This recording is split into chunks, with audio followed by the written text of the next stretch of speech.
उपमुख्यमंत्री अजित पवार कराडच्या प्रीती संगमावर पोहोचलेत। यशवंतराव चव्हाणांची आज पुण्यतिथी आहे आणि त्यामुळेच यशवंतराव चव्हाणांच्या समाधीस्थळावर अजित पवारांकडून अभिवादन केलं जाणार आहे। मुख्यमंत्री सुद्धा थोड्याच वेळात पोहोचतील।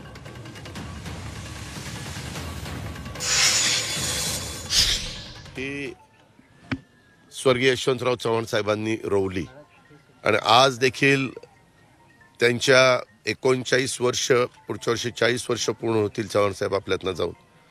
परंतु त्यांनी लिहिलेली पुस्तकं, त्यांच्यावर लिहिलेली पुस्तकं, त्यांचे विचार, त्यांचा एकंदरीत महाराष्ट्राच्या सर्वांगीण विकासाच्या दृष्टिकोनातनं त्यांनी त्या काळामध्ये घेतलेले निर्णय हे किती महत्त्वपूर्ण होते हे आज प्रत्येकाला काम करत असताना जाणवतंय। अलीकडच्या काळामध्ये वेगवेगळ्या प्रकारे वाचाळवीरांची संख्या आपण वाढलेली बघतो। अर्थात लोकशाहीमध्ये प्रत्येकाला आपलं मत व्यक्त करण्याचा अधिकार हा संविधानाने दिलेला आहे आणि त्याच्यामुळं त्या अधिकाराचा वापर हा आपण कशा प्रकारे करायचा हाही ज्याचा त्याचा प्रश्न आहे।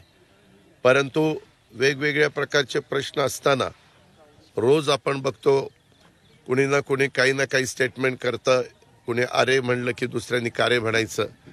हे काही शिकवण आपल्याला चव्हाण साहेबांनी शिकवलेली नाहीये। ही महाराष्ट्राची परंपरा नाही, ही महाराष्ट्राची संस्कृती नाही। हे खरं तर सर्वांनी ध्यानामध्ये घेतलं पाहिजे। मी आज चव्हाण साहेबांना त्यांच्या स्मृतीला विनम्र अशा प्रकारचं अभिवादन करतो, कारण आता वातावरण एकदम बदललेलं। मला पायलटचा निरोप आला की मला पुण्याला जायचंय, आपल्याला लवकर निघायला पाहिजे। त्याच्यामुळे मी दर्शन घेतलं। इथं भजनी मंडळ गेले 20 वर्ष कराड शहरामध्ये काम करतंय, त्यांचंही इथं भजन त्या ठिकाणी चालू आहे आणि आता मी परत निघालेलो। वाचाळवीरांचा उल्लेख केला दादा, वाचाळवीरांचा उल्लेख केला, सगळ्याच पक्षामध्ये वाचाळ। मी सांगितलं ना, मी कुठल्या पक्षाचा उल्लेख केला का? मी दोन्ही बाजू म्हणल्यानंतर सगळेच आले ना, त्यात आम्ही लोक पण आलो आणि सगळेच आले। मला कुणाला असं पर्टिक्युलर टोकायचं नाहीये। माझ्या सकट सगळ्यांनी त्याचं आत्मचिंतन, आत्मपरीक्षण त्या ठिकाणी करावं। काय सल्ला द्याल? कारण दादा नाही, सल्ला काय, दूषित होते महाराष्ट्रातलं, एक आपल्या महाराष्ट्रामध्ये इतर अनेक प्रश्न आहेत। प्रत्येकाला आपल्या आपल्या समाजाच्या करता आरक्षण मागण्याचा अधिकार आहे, त्याहीबद्दल कुणाचं दुमत असण्याचं कारण नाही।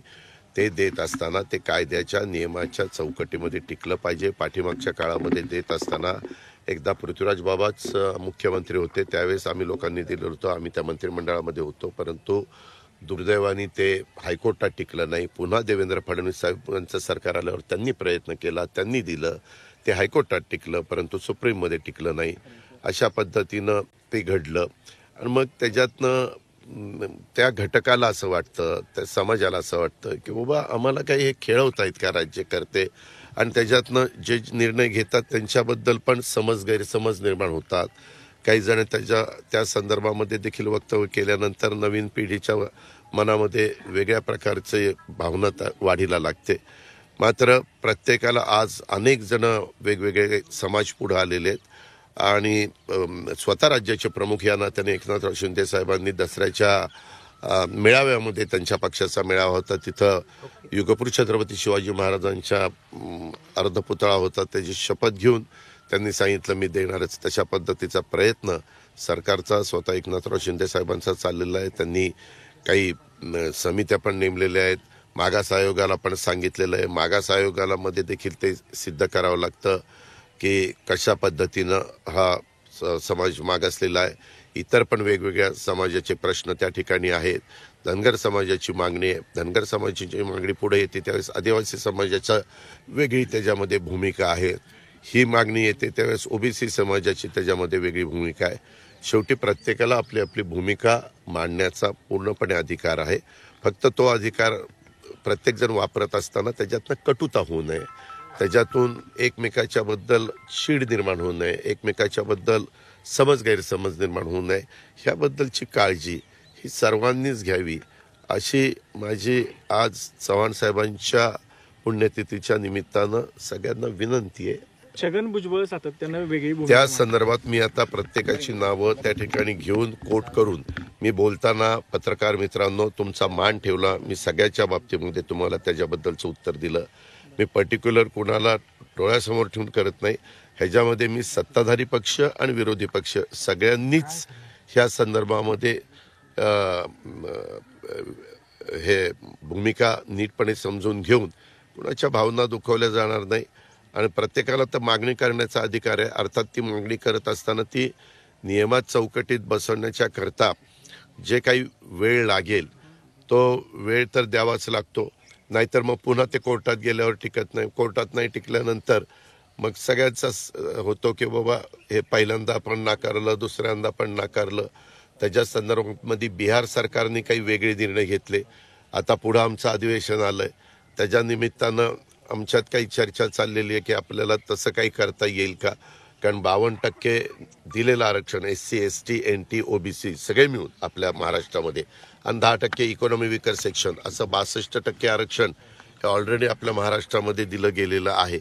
आणि बहुतेकांचं ज्यावेळेस एकनाथराव शिंदेंनी मुख्यमंत्री या नात्याने बैठक बोलवली होती सर्व पक्षांची, त्यावेळेस सर्व पक्षांच्या नेत्यांनी आणि प्रमुखांनी सहकाऱ्यांनी हीच भूमिका मांडली की बाबा देत असताना कुणाच्याही आरक्षणाला धक्का लागणार नाही अशा पद्धतीनं त्याच्यातनं मार्ग काढावा असं एकमताने सगळ्यांनी सह्याद्रीच्या मीटिंगमध्ये ठरवलं.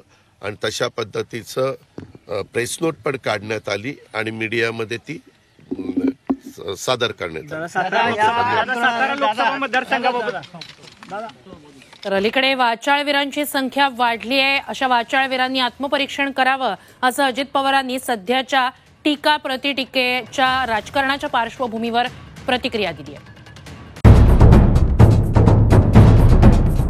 सह्याद्रीची उंची म्हणजे